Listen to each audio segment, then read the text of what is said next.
नमस्कार दोस्तों।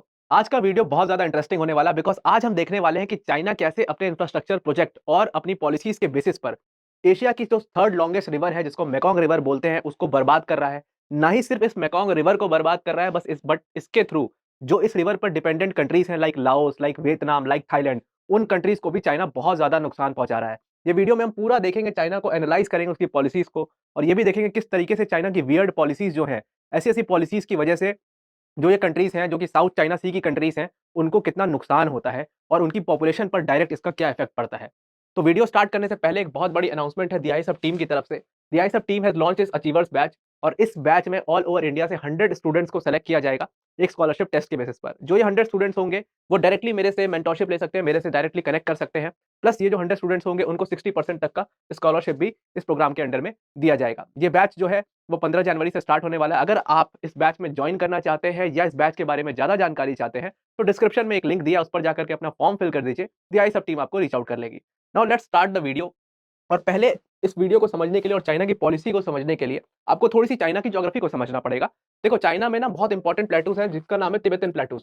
अब ये तिब्बतन प्लेटूज़ इतने इंपोर्टेंट हैं क्योंकि यहाँ पर थाउज़ेंड्स ऑफ ग्लेशियर्स हैं और इन थाउज़ेंड्स ऑफ ग्लेशियर्स को आप कह सकते हो कि ये दुनिया का third largest fresh water reserve है, जो कि चाइना के पास है। और इसी तिब्बतन प्लेटू से निकल करके आती है कई सारी नदी। यानी कि चाइना की जो साउथ ये लाइन है, मैं एक इमेजिनरी लाइन ड्रा कर रहा हूँ। हालाँकि चाइना में ये लाइन सच में है, जिसको लाइन ऑफ डिस्क्रिमिनेशन कहते हैं। और इसके बाद वाला जो इसके साउदर्न पार्ट है चाइना का, यहाँ पर चाइना की 96% पॉपुलेशन रहती है, क्योंकि बहुत इंपॉर्टेंट नदी जैसे कि येलो रिवर, यांग्ज़े रिवर और मेकॉन्ग रिवर इसी एरिया में बहती हैं। तो यहाँ का जो लैंड है वो काफ़ी कल्टीवेबल है और ईज़ी टू लिव है। और इसीलिए 96% पॉपुलेशन इधर रहती है और सिर्फ 4% पॉपुलेशन इस लाइन के उधर रहती है। बिकॉज़ वहाँ पर क्या है, वहाँ पर आपको गोबी डेज़र्ट मिलेगा, तकला मकान मिलेगा, तिब्बतन प्लेटूज़ मिलेंगे, तो वहाँ पर लिवेबल कंडीशंस उतनी नहीं है। इसीलिए सारी जो चाइना की पॉपुलेशन है वो इस तरफ रहती है। अब ये जो रिवर है, येलो रिवर और यांग्ज़े रिवर, ये शुरू भी चाइना में होती हैं, खत्म भी चाइना में होती हैं। इनफैक्ट यांग्ज़े रिवर इतनी इंपॉर्टेंट है कि चाइना की जो 20% जीडीपी है, वो इस रिवर से निकल कर के आती है और इसीलिए ये रिवर चाइना के लिए बहुत ज़्यादा इंपॉर्टेंट है। ये दोनों नेविगेबल रिवर्स हैं, इसलिए चाइना इसको नेविगेशन ट्रेड पर्पस के लिए भी यूज़ करता है। अब अगर आप देखोगे इस रिवर के साउथ में, तो इस रिवर के साउथ में एशिया की थर्ड लॉन्गेस्ट रिवर आती है, जिसको हम कहते हैं मेकॉन्ग रिवर। अब ये मेकॉन्ग रिवर भी चाइना के लिए बहुत ज़्यादा इंपॉर्टेंस रखती है। समझते हैं कैसे? थोड़ा-सा इस मेकॉन्ग रिवर जो है, इसकी खासियत ये है कि ये मेकॉन्ग रिवर सिर्फ़ और सिर्फ़ चाइना में नहीं बहती है, बल्कि ये डाउनस्ट्रीम बहती है साउथ सदर्न एरिया में और चाइना से निकल करके ये लाओस, थाईलैंड और कंबोडिया और वियतनाम जैसी कंट्रीज़ में भी जाती है। इसलिए इस रिवर पर सिर्फ़ और सिर्फ़ चाइना का अधिकार नहीं है, बल्कि इसके पानी पर लाओस, थाईलैंड और कंबोडिया जैसी कंट्रीज़ का भी अधिकार है। अगर आपको इस रिवर को थोड़ा और डिटेल में समझना है, तो थोड़ा-सा हम इस रिवर को डिवाइड करेंगे 2 पार्ट में। एक पार्ट तो ये वाला है, जो कि जिसको आप कह सकते हो नॉर्थ मेकॉन्ग बेसिन, जो कि पूरा-पूरा चाइना में लाई करता है। ठीक है? और दूसरा इसका पार्ट है, जिसको आप कह सकते हो साउथ मेकॉन्ग बेसिन, जो कि कई सारी कंट्रीज़ अपने आप में शेयर करती है, जैसे लाओस, जैसे थाईलैंड, जैसे कंबोडिया एंड ऑल। ये सारी कंट्रीज़ अपने आप में इसका पानी शेयर करती हैं। अब अगर आप देखोगे ना, तो ये जो लोअर कंट्रीज़ हैं, यानी कि साउथ मेकॉन्ग बेसिन पर जो कंट्रीज़ बसी हुई हैं, जैसे कि लाओस, जैसे कि थाईलैंड, वियतनाम, कंबोडिया, ये सारी कंट्रीज़ की जो इकोनॉमी है, वो ज़बरदस्त इस पर डिपेंडेंट है। अगर आप अंदाज़ा लगाओ, मैं एक फिगर बताता हूँ आपको, ऑलमोस्ट 70 मिलियन पॉपुलेशन जो है, वो इस मेकॉन्ग रिवर पर डिपेंडेंट है। बट चाइना की कुछ पॉलिसीज़ की वजह से कैसे इन लोगों की जो लाइफ़ है, उस पर इफ़ेक्ट पड़ रहा है, उसको आप समझने की कोशिश करना। अब देखो, ये जो साउथ मेकॉन्ग बेसिन है, अब टोटल इस साउथ मेकॉन्ग बेसिन पर इसी को यूज़ करके साउथ मेकॉन्ग बेसिन में ये जो रिवर आ रही है, जिसको मेकॉन्ग रिवर कहते हैं, ये मेकॉन्ग रिवर ना ही लोग सिर्फ़ ट्रेड के लिए यूज़ करते हैं, बल्कि आप समझ लो वियतनाम का 70% जो फ्रूट्स और फ्रेश फिश का जो ट्रेड है, वो इसी मेकॉन्ग रिवर की वजह से होता है। प्लस वियतनाम का half of the rice export भी इसी रिवर पे होता है। तो आप समझ सकते हो वियतनाम के लिए कितना ज़्यादा इंपॉर्टेंट है, लाओस के लिए कितना ज़्यादा इंपॉर्टेंट है, कंबोडिया के लिए कितना ज़्यादा इंपॉर्टेंट है। अब इस रिवर से ना कई सारी ट्रिब्यूटरीज़ निकलती हैं।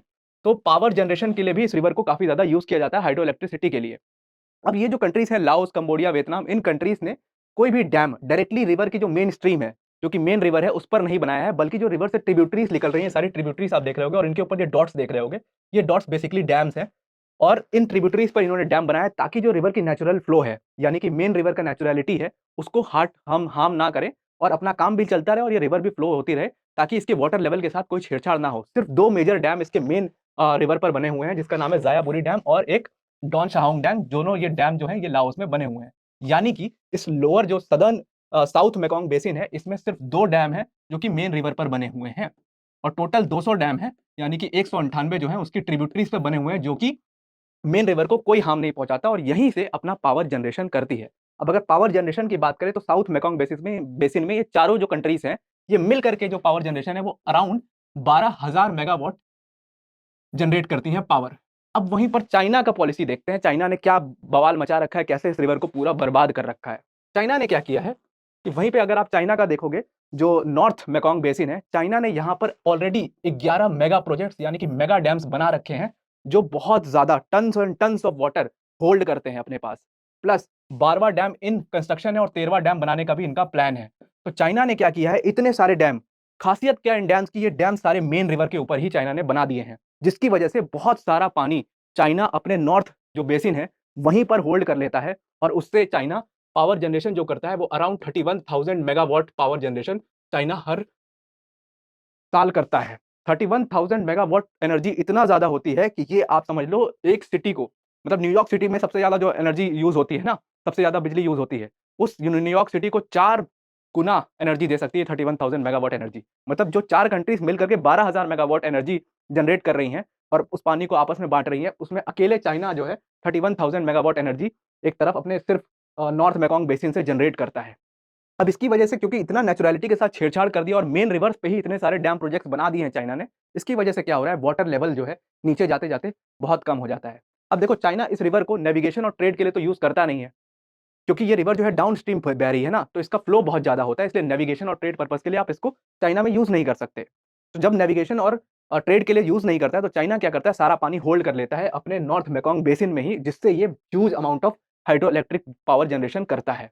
अब इसकी वजह से इफ़ेक्ट क्या हो रहा है कि इन कंट्रीज़ के पास, इन कंट्रीज़ ने जो डैम बना रखे हैं, जो ट्रिब्यूटरीज़ हैं इन कंट्रीज़ की, उन ट्रिब्यूटरीज़ में पानी ही नहीं पहुँच पाता है। इतना कम पानी बचता है कि मेन रिवर में ही इतना कम पानी होता है कि ट्रिब्यूटरीज़ में सूखा पड़ जाता है और इन कंबोडिया, लाओस जैसी कंट्रीज़ में ज़बरदस्त वाटर क्राइसिस हो रहे हैं। और आप देख सकते हो इस फ़ोटो के थ्रू कि ये कंबोडिया में इतना, मतलब जिस जहाँ पर एक मेकॉन्ग रिवर से 4 ट्रिब्यूटरीज़ निकल करके आती हैं कंबोडिया में, वो चारों ट्रिब्यूटरीज़ सूख गई हैं और ऐसे ड्राउट जैसे कंडीशन है और ये कंडीशन सिर्फ़ कंबोडिया में नहीं बल्कि लाओस में भी है।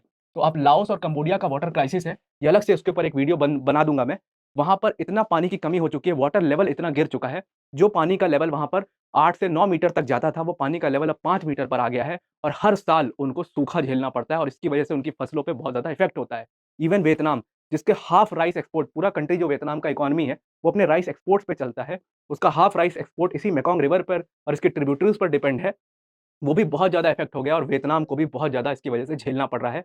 और इसीलिए चाइना की ये सब पॉलिसीज़ की वजह से, चाइना की ये सब गेम प्लान की वजह से और मेगा प्रोजेक्ट्स की वजह से इन छोटी कंट्रीज़ जो साउथ चाइना सी की हैं, जैसे लाओस, जैसे कंबोडिया, जैसे वियतनाम, जैसे थाईलैंड, इन कंट्रीज़ को बहुत ज़्यादा नुकसान होता है। इसीलिए ये कंट्रीज़ बिल्कुल एंटी चाइना कंट्रीज़ हैं। आई होप आपको ये पूरा इश्यू समझ में आ गया होगा, चाइना का ये पूरा गेम प्लान समझ में आ गया होगा। I hope this video helps. आज के लिए इतना ही। Thank you and have a nice day.